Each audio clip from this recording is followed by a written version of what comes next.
Hello, I'm Arnold Naidu in Washington, D.C., and this is The Heat.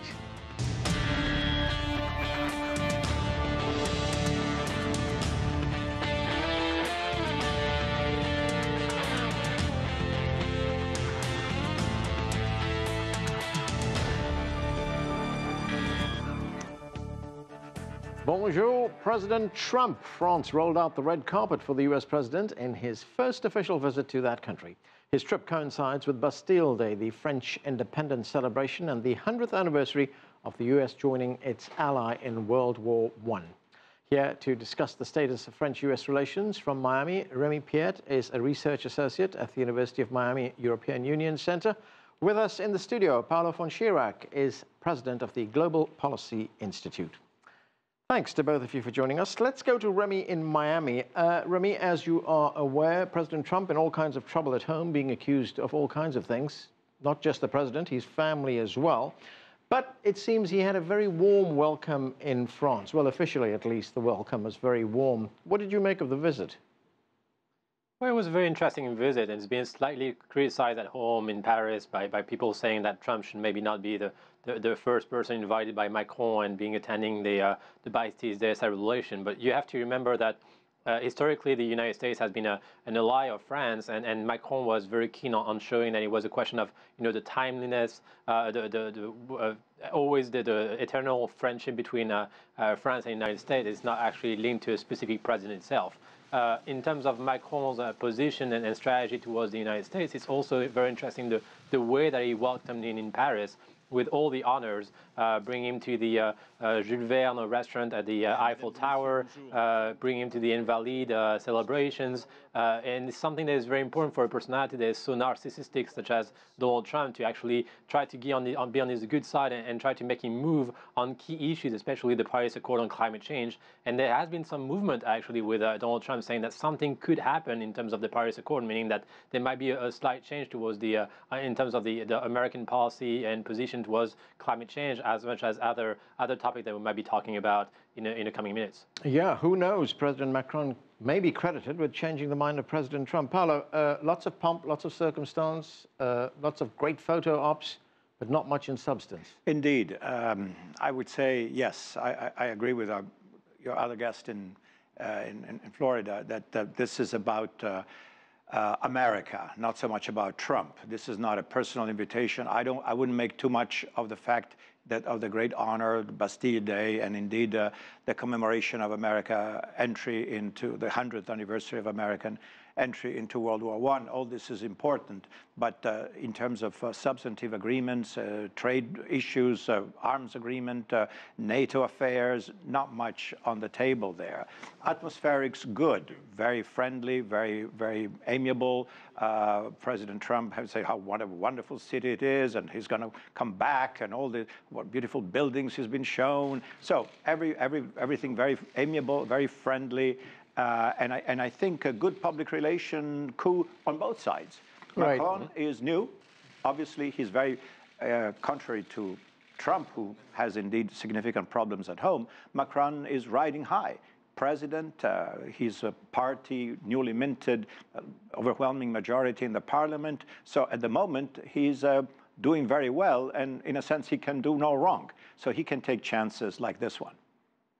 Remi, here's something that goes to your point about there being some complaints in France about Donald Trump being the first president after Macron was elected to be in France. There was a survey published in France. 59% of those polled say that they supported the decision to invite the American president to these French Bastille Day celebrations. Now, we do know that President Trump has made some very harsh comments about France in the past, especially during the election campaign. How do the French see him? Well, there's a big contrast between Donald Trump and Barack Obama, obviously, that was extremely popular in Europe and especially in France. So the political figure of Donald Trump is very controversial in Europe. It is in France specifically, his positions and the way he actually has talked about France during the presidential campaign, talking about a place where the terrorism was extremely present and that was taken over by immigration, which was a very biased perspective. Clearly, the other candidate in the presidential election in France, Marine Le Pen, was maybe closer to the position of Donald Trump. But here you have to understand that I think the French population is taking some distance with this, understands that it is in the interest of France to actually be back into the front line of international policy. And for Macron, it was very important for him to establish himself as a potential mediator in international relations. It's very rare to have, especially right now in very conflictive time, a political figure of front row such as Emmanuel Macron that is capable of having a cordial relationship with Angela Merkel, with President Putin, as he did in a Versailles castle a month ago, more or less, with Donald Trump, and with other key leaders such as the Chinese president. So we have right now a French president that wants to position himself as the European mediator, as the person that can try to build common ground between key figures of international politics that are usually very much confrontational and cannot find any kind of common ground together.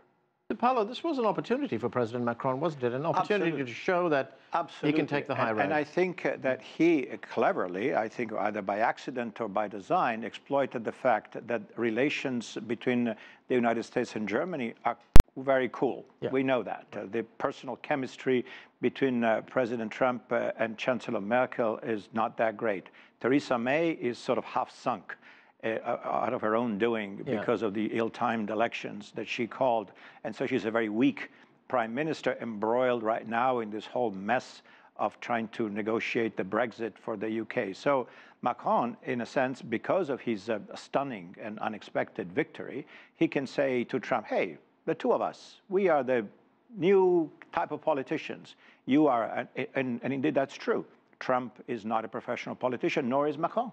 He came out of nowhere, out of, after having spent literally a short period of time in the government of Hollande and had the foresight to launch this national movement and get himself out there. And now he can be, in a sense, a new kind of politician of Europe and be indeed the mediator, or try to be the mediator and try to be sort of the new pivot and have this particular role of engaging America.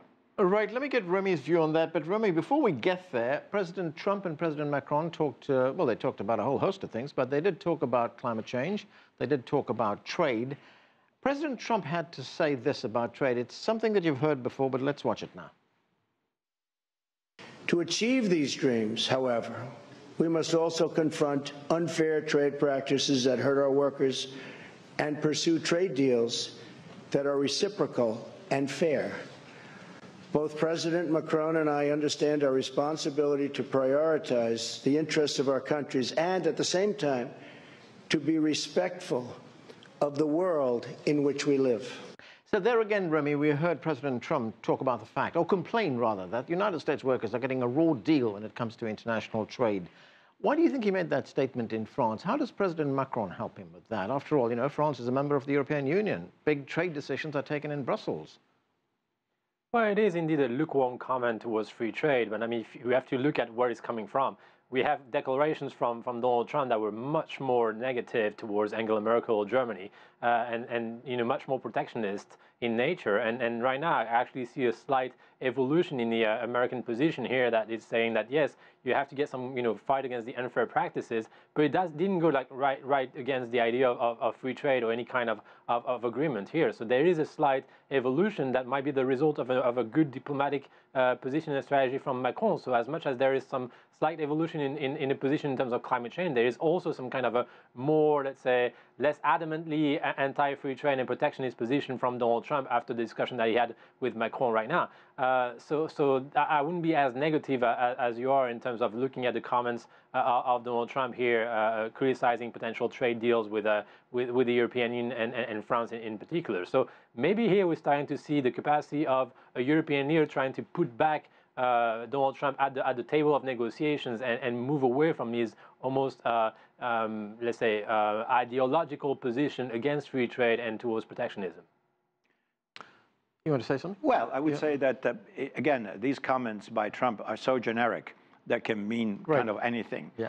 One thing is quite sure, the big negotiation that went on for a few years during the Obama administration, which was supposed to be this great transatlantic bargain between the European Union and the United States, for a variety of reasons, but certainly Donald Trump being in the White House, not being the least, is dead. So that's not going to happen. And therefore, what Trump discussed is atmospherics. well, we have to protect the interest of our own countries, but on the other hand, the interest of the world. That can mean practically anything you want to interpret, that it means. So has Trump abandoned his America first, strong principles? We take care of our own. No, he has not.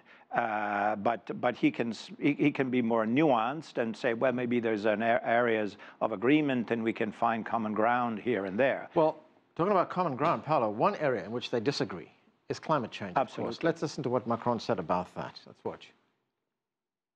Sur le climat, nous connaissons nos désaccords. On climate, we know our differences. We have shared and expressed them on several occasions, and I think it is important to see how we can make progress on that matter. I respect President Trump's decision. He will work on implementing his campaign promises, and as far as I'm concerned, I remain attached to the Paris Agreement and will make sure that step by step we can do everything that is in the agreement. So very diplomatic, but in essence what he said is we disagree on this and that's Absolutely. it. Yeah. So again, Macron says, well, we're ready to accept America in case President Trump has some kind of second thoughts and want to modify the American position regarding climate change. We're ready to welcome America back into the fold, but we stick by, which is obvious. His position is not going to change to accommodate Trump. That's not going to happen. And is Trump ready, as you indicated earlier, that to kind of revise somewhat the American stance? Can there be some kind of some kind of a watered down American commitment to what were the earlier commitments made by the Obama administration in this sense? I think everything is possible, but I don't really see Trump abandoning his position and all of a sudden becoming a convert to climate change and eliminating carbon and all that. Right. Remi, here's a political issue, a domestic political issue for Donald Trump. As you no doubt aware, he's been accused of all kinds of things, as I mentioned earlier, here in the United States, of collusion with Russia. Some here in this country even accuse him of treason. Now, these are extremely serious allegations. How are these things seen, say, in a country like France? I mean, do they see him as a president who is not legitimate, or do they see him as a tainted president? Well, if I may, first of all, continue the answer of your previous guest, that was a very good answer. I just want to mention the fact that, obviously Macron's position towards climate change is not going to change, and simply because that's actually the position of most of the global leaders. I mean, the position of the United States on climate change and also on trade is an isolated position because the rest of the world actually agrees on the necessity to work together towards climate change mitigation. And also in questions of free trade, we've seen agreements between the European Union and Japan, or talks at least, and talks with China just before the G20 summit in Hamburg just before. So here it's more a question of trying to curb a little bit the position from the US and definitely not change the position that is the dominant position in the world in terms of free trade and climate change. In terms of your specific question in the controversy at home for Donald Trump on the links with Russia and the collusion of Russia during the presidential campaign, well, definitely it was a breath of fresh air for Donald Trump because right now in Washington, D.C., in all the media, it's all talking about the position from his eldest son and the kind of PR nightmare that he actually put himself with tweeting the emails that he had with a potential Russian informer. So Donald Trump is going to have to come back and face this. He's going to face a huge storm back in Washington, D.C. There's talk of impeachment. There's talk of developing, a series of additional investigation. But the position of France on this is basically Trump is the French president, the American president that you need to work with. Right. And that's what I was saying. It's a relationship that goes beyond Trump. It's a relation between the U.S. and France, and beyond France, the European Union. Okay, Paolo, very quickly, we just got a few seconds left. President Trump has not got off to a good start with Europe. He lectured the Europeans at the NATO summit about the need for them to pay more. He appeared to snub the German Chancellor Angela Merkel here in Washington. He's made disparaging remarks about France. You think in the months to come that's going to change? Well, this could be a good point of departure, kind of say a new milestone, which is certainly, again, without substance, but from the standpoint of atmospherics, optics, public relations, it looks good. So that could be a new way of doing things. Of course, time will tell. We have to see what happens on the NATO front, which is still not unsolved. what the Europeans are going to do on terrorism and et cetera, the topics that are really dear to this president. But this could be an opportunity to put things in a different light. Okay, Paolo von Schirach, Remi Piet, thanks to both of you for joining us. We are going to take a break right now. Coming up, a look at the stories making headlines across China. Stay with us, you're watching The Heat.